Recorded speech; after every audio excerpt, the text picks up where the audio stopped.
สบายดีบ่แม่พ่อของเฮาเพิ่นเป็นจังใดตอนนี้แม่อยู่กับไผมีคนดูแลเจ้าบ่บ่ตอนนี้ลูกยังคิดถึงช่วงเวลาที่ยังลึกซึ้ง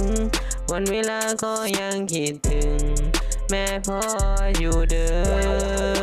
มบ่ได้เจอกันนานเท่าไร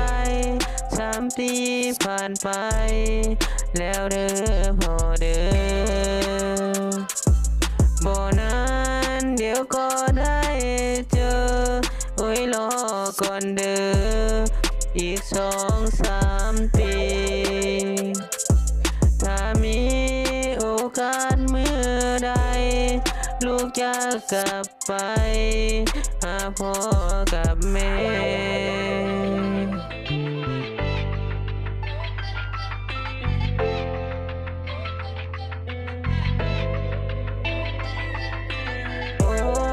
ตอนนี้เจ้าเป็นจังใดตอนนี้เจ้าอยู่กับไผเจ้าอยู่สบายดีบ่แม่พ่อของเฮาเพิ่นเป็นจังใดตอนนี้แม่อยู่กับไผมีคนดูแลเจ้าบ่ฮู้บ่ตอนนี้ลูกยังคิดถึงช่วงเวลาที่ยังลึกซึ้งวันเวลาก็ยังคิดถึงแม่พ่ออยู่เด้อบ่ได้เจอกันนานเท่าไร3 ปีผ่านไปแล้วเด้อพ่อเด้อบ่นา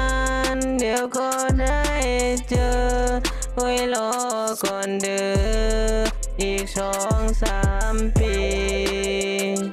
ถ้ามีโอกาสเมื่อใด